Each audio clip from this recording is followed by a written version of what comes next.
یہ ایمان ہمیں سکھلاتا ہے کہ مولا کائنات کی ولایت میں رہیں تو انشاءاللہ خود بخود خیر ذات سے آپ کی جاری ہوگا.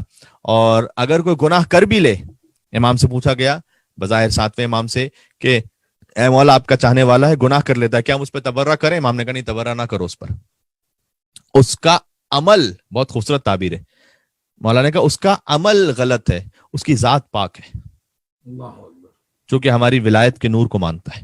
سبحان اللہ، سبحان اللہ، کیا کہنے ہیں سبحان اللہ. آپ سوچئے گا مولا نے جب ہم اور آپ کو اتنی عزت عطا کی ہوئی ہے تو کیا حق نہیں بنتا کہ ہم پلٹ کر کچھ مولا کی خدمت میں تحفتاً ہدیتاً بھی کیا کہنے ہیں قبلہ، سبحان اللہ، کیا کہنے ہیں. واہ واہ، ایک مل کے صلوات اور بھی دیں محمد و آل محمد پر. اللہم صلی علی محمد و آل محمد وجل فرجہ. امام نے کہا گناہ بھی کرے تبرہ نہ کرو اس پر، اس کی ذات پاک ہے، عمل اس کا غلط ہو گیا ہے. کہ مولا فاسق کہہ سکتے ہیں اسے؟ امام نے کہا نہیں، فاسق العمل کہو. عمل میں فاسق ہو گیا ہے، ذات کا فاسق نہیں ہے. ذات پاک ہے جبھی آیا ہے یہاں پر. ٹھیک ہے. کئی مرتبہ ایسا ہوتا ہے کہ عمل بظاہر بہت برا ہو، لیکن یہ جو ذات میں اندر ایک طہارت ہوتی ہے نا، وہ کھینچ لیتی ہے انسان کو. یہ ہے ان الحسین مصباح الہدی و سفینۃ النجاۃ. حسین ہدایت کا چراغ ہے اور نجات کی کشتی ہے. سبحان اللہ، سبحان اللہ. برائے عظمت سید الشہداء بلند تر صلوات. اللہم صلی علی محمد. اللہم صلی علی محمد و آل محمد وجل فرجہ.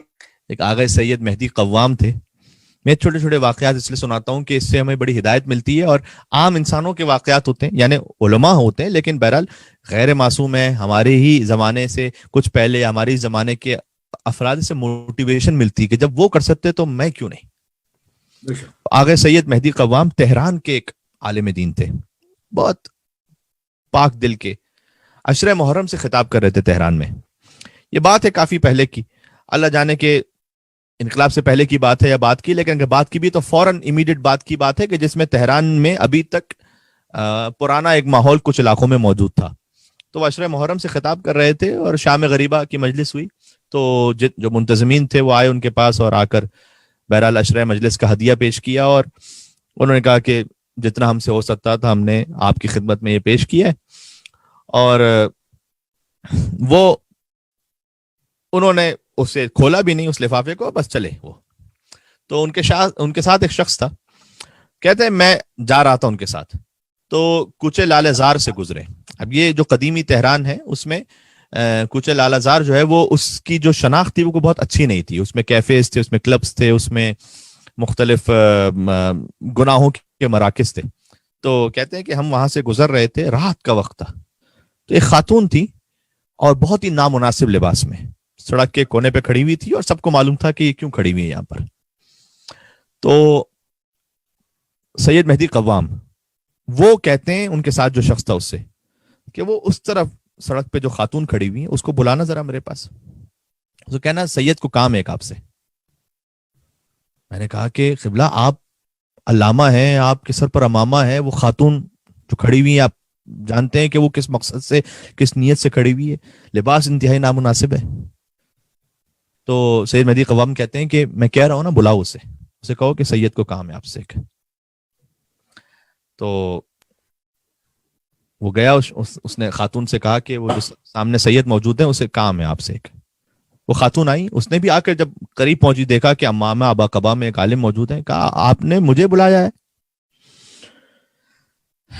ان کے پاس جو انویلپ تھا ہدیے کا عشرہ محرم سے، وہ انہوں نے خاتون کی طرف بڑھایا اور کہا کہ یہ ہدیہ ہے آپ کے لیے امام حسین علیہ السلام کی طرف سے. اللہ اکبر، اللہ اکبر. اس شرط پر کہ یہ وعدہ کرو کہ جب تک یہ ہدیہ آپ کی زندگی میں مال اور اسباب یہ جاری رہے گا یہ حرام کام نہیں کرو گی تم. اللہ اکبر. اسے ہاتھ میں دیا اور پلٹ کر دیکھا بھی نہیں، چلنے لگے. اچھا واقعہ گزر گیا، کیونکہ بہرحال تہران میں چاہے اس قسم کے گناہوں کے مراکز تھے لیکن کیا کیا جائے کہ تھے تو وہی شیعہ ہی تھے، وہ ان میں سے اکثریت. تو وہ خاتون بھی شیعہ تھی.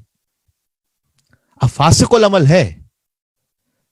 امام نے کہا نا کہ ہمارے چاہنے والے کی ذات پاک ہوتی ہے، اندر نور ہدایت ہوتا ہے اس کے، تو اسے دیا. وہ کہا کہ جب تک یہ ہدیہ چلتا رہے نا اس وقت تک دیکھو یہ گناہ نہیں کرنا، یہ بس تم مجھ سے وعدہ کرو یہ ہدیہ تمہارے لیے امام حسین علیہ السلام کی طرف سے. چلنے لگے آگے، اس سے بات بھی نہیں کی آگے. کہتے کئی سال گزر گئے، میں پھر کربلا گیا. کربلا میں حرم امام حسین علیہ السلام سے باہر نکلا تو ایک شخص آیا میرے پاس اور اس نے کہا کہ آغا سید مہدی قوام. کہا میں جی. کہا میری زوجہ ہیں وہ وہاں پر موجود ہیں، وہ آپ سے بات کرنا چاہتی ہیں. کہتے میں وہاں گیا، ایک خاتون باحجاب، اس خاتون نے بات کرنے کے لیے اپنا مکنا ہٹایا تھوڑا سا اور مجھے آواز سے لگا کہ زار و قطار رو رہی ہے شدت سے. اور اس خاتون نے مجھ سے کہا کہ آپ نے مجھے پہچانا کیا؟ میں نے کہا کہ نہیں پہچانا میں نے آپ کو.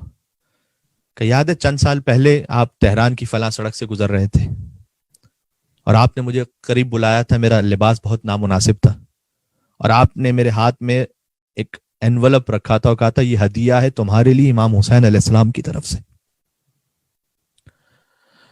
کہتے ہیں آپ دے کر چلے گئے، میں تو وہیں سڑک پر بیٹھی زار و قطار روتی رہی بہت دیر تک، اور میں اپنے آپ سے کہتی رہی کہ عشرہ محرم گزر گیا، مجھے احساس بھی نہیں ہوا میں کن گناہوں میں ہوں. اور وہیں میں نے بیٹھ کر وعدہ کیا. کیوں وعدہ میں نے یہ کیا کہ چاہے اب یہ ہدیہ بعد میں استعمال کروں گی، ختم بھی ہو جائے، میں گناہ کی طرف نہیں آؤں گی. اس لیے کہ میں نے دل میں یہ خیال کیا کہ کیا مجھ جیسے گناہگار پر بھی امام حسین کی نگاہ ہے.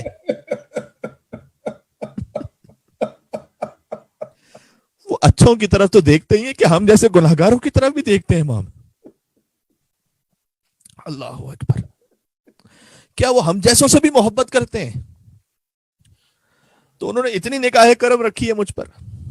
میں نے وعدہ کیا امام سے. یہ بالکل وہی سید سجاد علیہ السلام کے اشعار ہیں کہ جو خانہ خدا کو دیکھ کر وہ کہتے تھے کہ انکان جودک لا یرجو الا ذو اشرف فمن یجود بالعاصین عن النعم. پروردگار اگر تیرا دروازہ فقط نیک لوگوں کے لیے ہوتا تو گناہگار کس کے دروازے پہ جا کے مانگتے؟ میں آپ کی جانب سے کہوں گا یا ابا عبداللہ الحسین علیہ السلام، محرم قریب ہے، اے مولا آپ کا دروازہ فقط نیک لوگوں کے لیے ہوتا تو پھر ہم جیسے کہاں جاتے، کس فرش پہ جا کے بیٹھتے؟ اے مولا آپ کریم ابن کریم ہے، سب سے بڑھ کر آپ سیدہ کے بیٹے ہیں، آپ کریمہ کے بیٹے ہیں. تو آپ کا فرش فقط ایسا نہیں کہ نیک لوگوں کے لیے فقط اس میں کوئی عالم مجتہد آیت اللہ کوئی بہت اچھا مومن فقط وہی آئے گا. نہیں، حسین کا دروازہ وسیع ہے. اس میں جبھی تو قیامت کے لیے جو روایات کا مفہوم ہے کہ ہر امام کے لیے ایک الگ الگ صف لگی ہوئی ہوگی، جو سب سے زیادہ جنت میں جائیں گے وہ امام حسین علیہ السلام کی صف کے ذریعے سے جائیں گے.